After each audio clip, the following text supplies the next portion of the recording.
এই ৩-৪ দিন হয় আমার বাসায় নতুন একটা হেল্পিং হ্যান্ড রাখছি। বয়স হয়তো বা ১৬-১৭ হবে, যাই হোক। তারা প্রথমে মানে মেয়েটা প্রথমে বলছিল ১৫ বছর, ১৪ বছর, মানে এদের তো একটু লো মেন্টালিটির মানুষদের বয়স লুকানোর একটা অভ্যাস আছে। মানে এটা আসলে টাকা পয়সার উপরে ডিপেন্ড করে না যে বড় লোক বা গরিব, মানে বড় লোকরা বয়স লুকায় না, গরিবরা বয়স লুকায়, ব্যাপারটা এরকম না। আমি অনেক টাকা পয়সাওয়ালা মানুষদেরকেও দেখছি যে তারাও বয়স লুকায়। যাই হোক, এটা যার যার মেন্টালিটি। তো এই ধরনের মানুষদের বয়স লুকানোর একটু অভ্যাস আছে। তো তার ১৬-১৭ বছর হয়তো বা ১৭-১৮, ১৬-১৭ এরকম নাকি হবে, লাস্টে ১৪-১৫-১৬ এমনি করে করে সে লাস্টে বলতেছে তার বয়স ১৭। যাই হোক, এটা কোনো ব্যাপার না। এখন মেন কথা হইতেছে যে ৩-৪ দিন হয়েছে সে আসছে আমার বাসায়, নতুন রাখছি তাকে। সে প্রথম দিন আসছে, পরে কোনো সোয়েটার নাই তার। তো শীতের মধ্যে আমার দেখা মায়া লাগছে, আমি তাকে একটা সোয়েটার দিছি।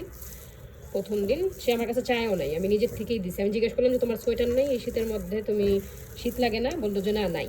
তো যাই হোক, এটা আমি মানে এই যে প্রত্যেকেই আমি এই জিনিসটা দেখছি যে এরা বলে কি এদের কিছুই নাই, কিন্তু আসলে সোয়েটার মোটা সব ঠিকই আছে। আজকে দেখি যে ঠিকই সে একটা শাল গায়ে দিয়ে আসছে, তার নাকি কিছুই ছিল না। তো আজকে শাল গায়ে দিয়ে আসছে, তো তার তো কিছু না কিছু আছে। যাই হোক, মিথ্যা কথা বলে এরা। তো আমি একটা সোয়েটার দিলাম প্রথম দিন। তারপরে সেকেন্ড দিন সে এসে বলতেছে যে আমার ওই একটু হাতের মধ্যে তার ওই যে গরুর গোস্ত খাইছিল, অ্যালার্জি মনে হয় হয়েছে, হাতের মধ্যে কেমন কেমন একটু ঘায়ের মতো হয়ে গেছে। বলে যে ভেজলিন দেন, চিন্তা করছি আপনার বাসায় এসে ভেজলিন লাগাবো। তো সে আরও ৩-৪টা বাসায় কাজ করে। তো আমি ভেজলিন দিছি। তারপরে আমার কাছে ছোট একটা ক্রিম ছিল, ওইটা আমি পুরো নতুন একটা ছোট ক্রিম, ওইটা আমি ওকে দিয়ে দিছি, ক্রিম দিছি। তো আজকে সে এসে আমাকে বলতেছে যে কি জানি একটা ওয়ার্ড বললো, অনেকক্ষণ পরে আমি বুঝতে পারলাম যে জিনিসটা সেফটি পিনের কথা বলতেছে। পরে আমি বললাম যে, পরে আমি চিন্তা করলাম যে এরকম হলে তো সে আমাকে পায়া বসবে, সে তো আরও কয়েক জায়গায় কাজ করে, সেফটি পিন আমার কাছে আছে, আমি চাইলে তাকে ৩-৪টা 10টাও দিতে পারতাম। কিন্তু আমি এখন বললাম কি যে দেখি যে আজকে একটু বেদবি বেদবি করতেছে, মানে তার ভিতরে বেদবির একটা টোন আসছে। হ্যাঁ, তো অতিরিক্ত ভালো ব্যবহার করি তো আসলে সবার সাথে এদেরকে রাখার জন্য। তো এই জন্য দেখলাম যে আজকে একটা, আমি জানতাম আগের থেকেই যে এদের স্বভাব তো এরকমই, আজকে একটা বেদবির টোন আসছে তার। তো বলতেছে সেফটি পিন, আমি বলছি যে না সেফটি পিন নাই, আমি তো না পেঁচায়ে পড়ি, সেফটি পিন ইউজ করি না, সেফটি পিন নাই।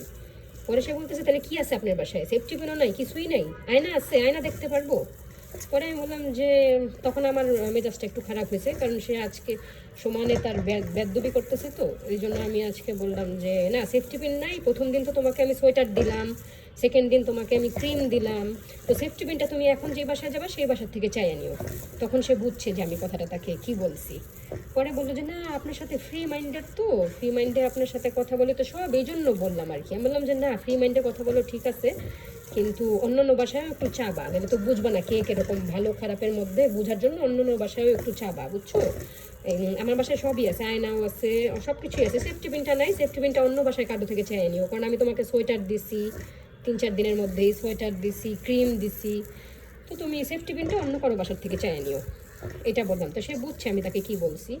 তো বেয়াদবি করলে না আসলে মাঝে মধ্যে এরকম একটু বলা লাগে, বলতে চাই না, ছোটো লোকের সাথে না ছোটো লোকই অভ্যাস করতে চাই না, কিন্তু না পার থেকে বাধ্য হয়ে এই ধরনের মানুষদের সাথে ছোট লোকদের মতো কথা বলতে হয়। নাহলে কিন্তু ভদ্ররা কখনোই বলবে না যে অন্য কারো কাছ থেকে চাইয়ে নিও। এটা আমার বাধ্য হয়ে তাকে তার এই বেয়াদবি কমানোর জন্য, তাকে বোঝানোর জন্য বলতে হলো যে তুমি একাই চালাক না, তোমার চালাকি আমি বুঝি। বাধ্য হয়ে এই ধরনের কথাগুলো বলতে হয়। কি অসভ্য এই কাজের মানুষগুলো, এদেরকে কিভাবে, মানে এদেরকে যে কি, এদেরকে চালাইতে গেলে ব্রেনটা পুরো নষ্ট হয়ে যায়।